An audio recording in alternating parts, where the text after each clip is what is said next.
I think we should do something like a card stand. You see a lot of stuff that requires like a lot of back-end work after the Kickstarter. And also the last thing we want to do is this really complex project. Would you want to do personalization at all?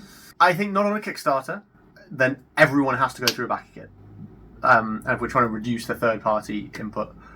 Hey everyone, it's Editing Nick, just making up for some video that wasn't usable here. And the real thing is that previously, where I ummed about whether we're going to use a pledge manager, we're going to use a pledge manager to get the best value for you and to give us the ability to make the options we want to make. A pledge manager is the way we've got to go. One thing I'd ask you is if you are interested in this product, the easiest way to let us know is liking the video and dropping a comment. The like just tells us that you like the video. The comment will just say, hey, I really think this thing's cool. When can I get it? The best way for us, because it'll be the easiest way for us to let you know when we start the Kickstarter or when we're in pre-launch, is if you sign up to our mailing list, which you can find in the description below. And that will also give you 15% off anything in our store on your first purchase. This video is a bit of a talker. The camera goes a bit haywire with its focus, but this video is really about how we're going to launch a Kickstarter. So there's not a lot of detail that you're really missing out on. So I hope you enjoy it. If you let us know what you think, that'd be great. Anyway, on with the video. I've looked into a bunch of stuff on the mechanics of the launch, but you've looked into some stuff on the audience. Yeah, so if you want to go live with the campaign in 30 days, let's just work on that, because one of the key things for Kickstarter is that you have a big enough audience with the objective to reach your funding goal on day one of the campaign. Mm-hmm. Otherwise, it's just going to be carnage trying to get to the funding goal throughout the live Kickstarter campaign. So that effectively gives us 30 days. So this is a little worrying. This is where the challenge is going to be. So if this is today and this is day 30, we have got to conservatively, and it should be more, we should have about 10,000 people in our audience, engaged people in the audience by day 30. So what does 10,000 engaged people look like in terms of conversions? So you're looking at about 2 to 3% conversion rate in terms of sales. So that would be, you do the maths. 10,000 people, 3% would be 300. We need about 300 to hit the... So that is the minimum that we need to get to. Obviously, anything north of that would be great.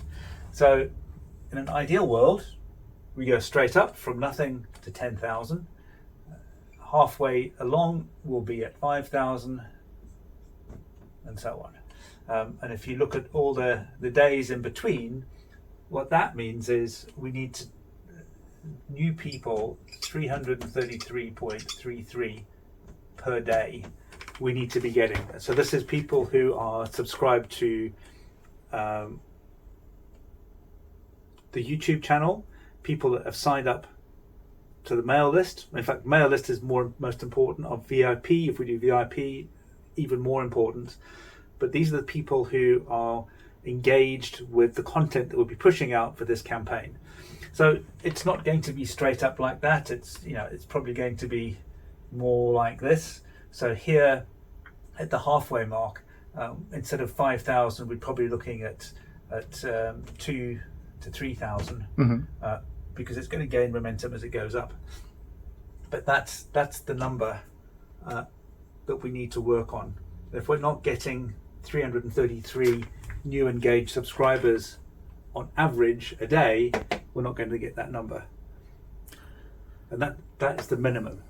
Yeah. But ideally, we should be looking at 20 to 30,000 people, because that would give us... That's to hit funding goal on day one.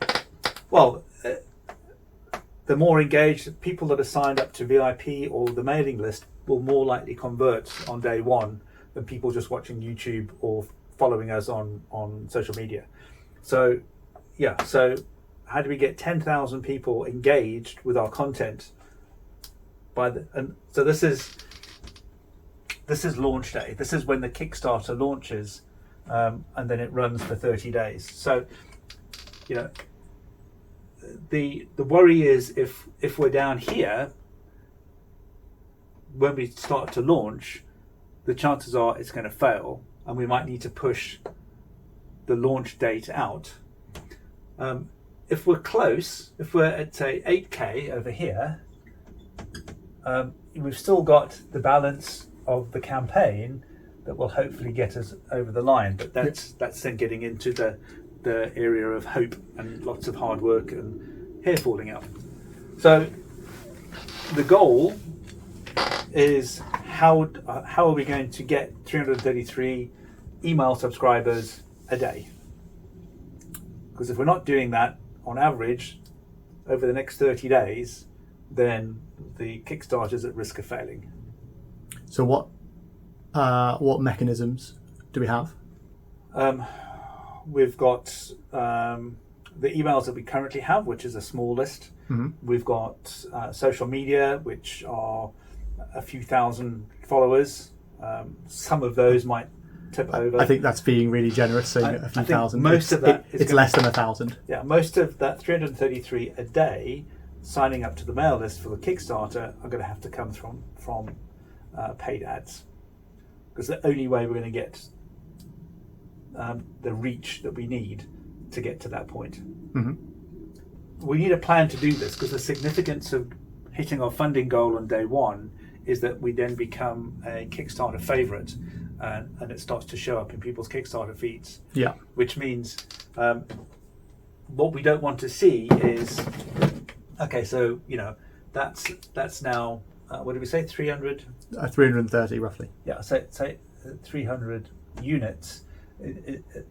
For it to stay like that, if we can get to the funding goal on day one or day two, then this is going to grow based on Kickstarter actually pushing it as well. So that's why it's really important that we start with that number, and this is the number of units that we sell. So it says 300 units, but we're assuming that people are only going to buy one. But I think more often than not, people are going to buy at least two, because that's the whole USP of this thing, is that you can build it out as much as you need it for whatever games you're playing. And if people are buying for their friends, now you're looking into the realms of like, they're going to buy 4, they're going to buy 16. So yes, we need 10,000 people theoretically if we're selling just one. But if we say that, like, thumbsuck, that's not thumb. Thumbsuck, average order is probably going to be between 2 and 4,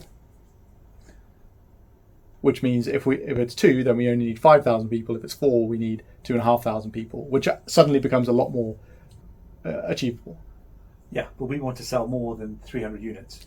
We want to sell 1,000, 2,000 units. So to hit that on day one, yes, 300 units, that might be broken up into packages of multiple products. So it's not 300 sales, it's 300 units we're selling. Mm-hmm.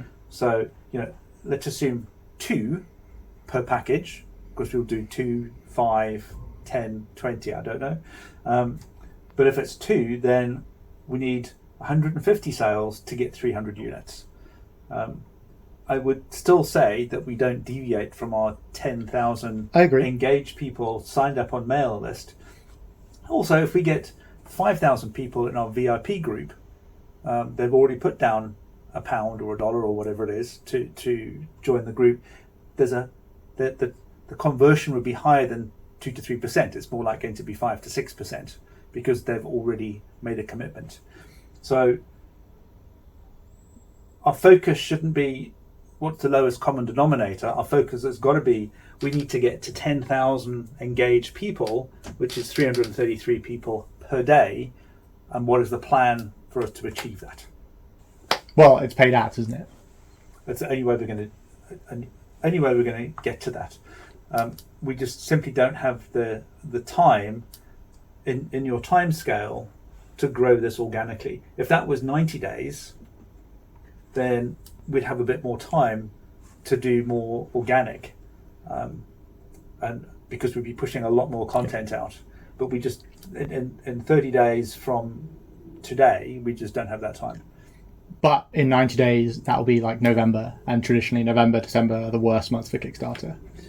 Yes, having said that, one big player across the pond did a December Kickstarter and that went particularly well. So, just because people say historically it's a bad time doesn't mean it is. It's just because people want to go on holiday. But it's the time when people are actually spending.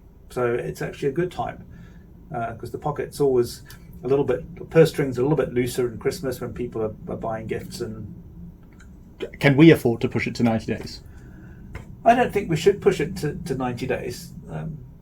Considering a 60-day, so from the 17th of September to the 17th of October might be an option. Because even with paid ads, that's still quite a large. I mean that's kind of getting to 10,000 people a day with a kind of 2% sign up rate to get to our 10K. So it's still a large number of people. Whereas if we extended it over say 60 days, hypothetically, then it's 150 odd per day, which is an easier ask. I do think that if we push it to up to October 17th, and we're then gonna look at 30-day campaign, and that's gonna end in November. And I want to avoid. In fact, it's gonna end around Black Friday. So Just before. If we push it to the end of September, so it runs all of October, that would probably be better. But can we afford that as a business? It's another few weeks, but I think rather than rush it and the Kickstarter fail, which is a waste of time and resources, giving it a slightly longer time frame just gives it a better chance of success. And also, as this is our first one, as we've already seen from the work we've done yesterday and today on the automations and things that we've been doing, there's a lot of work to set this up. I think we'll be really set up well for the next Kickstarter, but this one, the learning curve is steeper than that. It's exponential because of all the technology that has to be in place. So pushing it out another couple of weeks, it doesn't drop it down that far. You're probably dropping it to just under 300 a day, but I think it'll give us a better chance of success. Okay, well, we should do that then. What do you think? Comments below.